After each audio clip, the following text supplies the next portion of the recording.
দক্ষিণ চব্বিশ পরগনার রায়পুর সোনারপুর এলাকায় শুরু হতে চলেছে প্রিমিয়ার গ্লোবাল স্কুল। এই স্কুলে থাকছে প্রশিক্ষণের সবথেকে আধুনিক পদ্ধতি, থাকছে স্টেট অফ আর্থ টেকনোলজি। প্রাথমিকভাবে নার্সারি থেকে ক্লাস 6 পর্যন্ত শুরু হচ্ছে স্কুল। কলকাতা ও রাজ্যের বিশিষ্ট শিক্ষাবিদদের নিয়ে একটি আলোচনা সভার মাধ্যমে উদ্বোধন হলো স্কুলটির। স্কুলের ডিরেক্টর মোহাম্মদ জামাল উদ্দিন জানান, তার স্বপ্ন একটি অত্যাধুনিক স্কুল তৈরি করা, যেখানে অত্যাধুনিক শিক্ষার পাশাপাশি ইসলামিক শিক্ষাও দেওয়া হবে, সেই সঙ্গে ছাত্রছাত্রীদের স্কিল ডেভেলপমেন্ট করা হবে। এদিনের অনুষ্ঠান উপলক্ষে উপস্থিত ছিলেন বঙ্গীয় সংখ্যালঘু বুদ্ধিজীবী মঞ্চের রাজ্য সভাপতি প্রফেসর ওজাজুল হক, মাওলানা মল্লিক, সাবির মিজবাनी, प्रोफेसर शरदुल इस्लाम सह अन्यान्यरा। अशफाक भाई के जैसे कि उस दिन मैंने बात किया था, और सबसे पहले आज हक साहब यहाँ पर आए, मुझे हौसला अफजाई किया और मैं इनका बहुत बड़ा शुक्रगुजार हूँ। और you know when somebody is coming, they encouraging us with our vision, mission, तो बहुत अच्छा लगता है। However, आज से यहाँ पे गेस्ट का आना शुरू हुआ है और अल्लाह ने चाहा तो कंटिन्यू रहेगा। और मुझे जो उम्मीद है कि जो मैं बंगाल के लिए और यहाँ के हर कम्युनिज्म के लिए और कौम के लिए मैं जो सोच रहा हूँ सेकुलरिज्म के बेस पर, मेरा मेन जो फोकस है, अगर चाइना कर सकता है तो मैं क्यों नहीं कर सकता हूँ। ठीक है। और एजुकेशन के साथ जो इंग्लिश की एजुकेशन और अरबी की एजुकेशन है, दोनों के साथ मैं यहाँ पर जो हम लोग का मिशन है वो स्किल करना, एम्प्लॉयमेंट को क्रिएट करेंगे कि जो स्टूडेंट अगर 10 क्लास तक जाए, अगर वो चाहता है कि आगे की एजुकेशन है तो उसके लेकर के उसकी क्या स्किल होना चाहिए, उसकी जॉब क्या होना चाहिए, आगे 10+2 के अंदर में अगर उसके आगे वो नहीं जाना चाहता उसके लिए क्या स्किल क्रिएट करना चाहिए। तो ये सारे हम लोग के पास में मिशन है और मेरा मेन मकसद यहाँ पर है कि हर जाति कौम के आदमी को उसका बेनिफिट हो, मुस्लिम कौम और जो बिलो जो पोर लाइन है उनको स्किल देना, एजुकेशन के साथ उसको स्किल देना और यहाँ पे एम्प्लॉयमेंट को क्रिएट करना।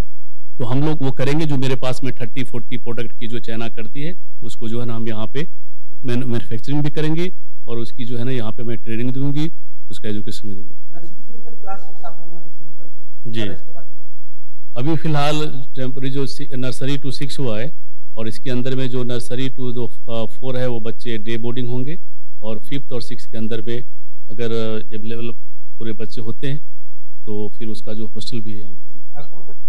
তারপরে আমি সর্বপ্রথম অন্তরের স্থল থেকে ধন্যবাদ জ্ঞাপন করছি নলেজ প্রিমিয়ার নলেজ সিটির founder and chairman and global premier school এর ফাউন্ডার অ্যান্ড চেয়ারম্যান আলহাজ জামাল উদ্দিন রিজভী সাহেবকে, যিনি নিজের বক্তব্য বলেছিলেন কি আমি নিজের জীবনের একটা বড় অংশ ভারতবর্ষের বিশেষ করে পশ্চিমবঙ্গের মানুষের সকল ধর্ম নির্বিশেষে সমস্ত স্তরের মানুষদেরকে শিক্ষার জন্য আমি ওয়াকফ করে দিয়েছি।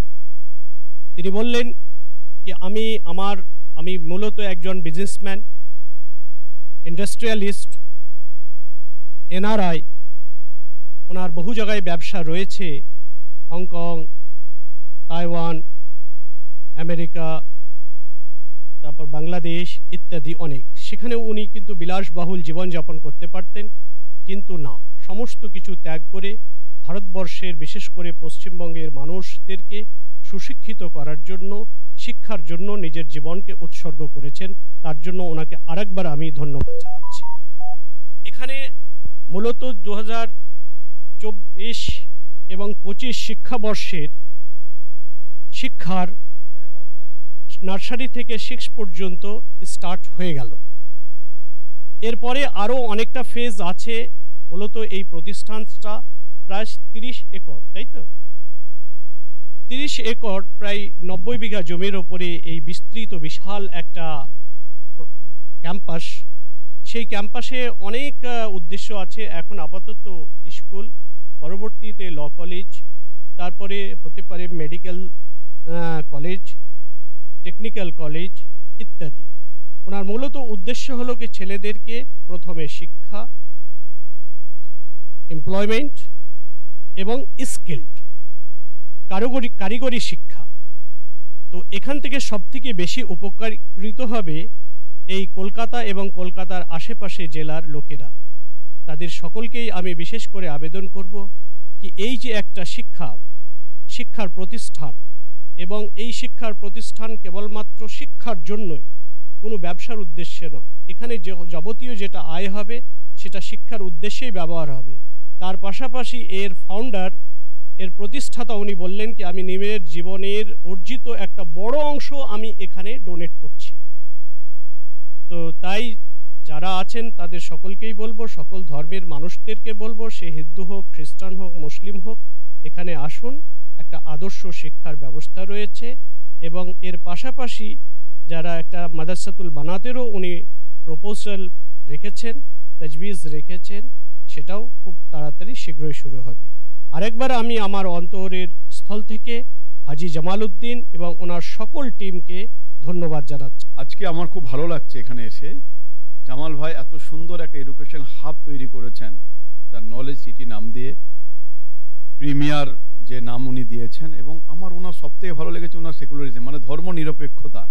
যে বিভিন্ন ধর্মের, উনি শুধু কিন্তু বলেননি একবার এটা মুসলিমদের জন্য করবো। আমি ভালো লাগলো, হিন্দুদের আছে, বৌদ্ধ, জৈন, খ্রিস্টান, সবাইকে ওয়েলকাম, সবার জন্য স্বাগত জানিয়েছেন উনি এখানে আসার জন্য। এবং আমার খুব ভালো লেগেছে ওনার যে কনসেপ্ট, একটা বাইরের মানুষ হয়েও যে বাংলার জন্য উনি এটা সোচেছেন, চিন্তা ভাবনা করেছেন, তার জন্য ওনাকে আমি গ্রেটফুল।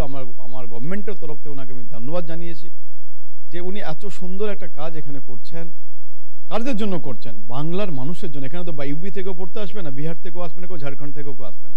বাংলার মানুষ, এখানকার মানুষ এখান থেকে রসদ নিয়ে তারা এখান থেকে বড় হয়ে কাজ করবেন। আর সব থেকে ইনি যেটা বললেন আমার খুব ভালো লাগলো, স্কিল ডেভেলপমেন্ট করবেন উনি।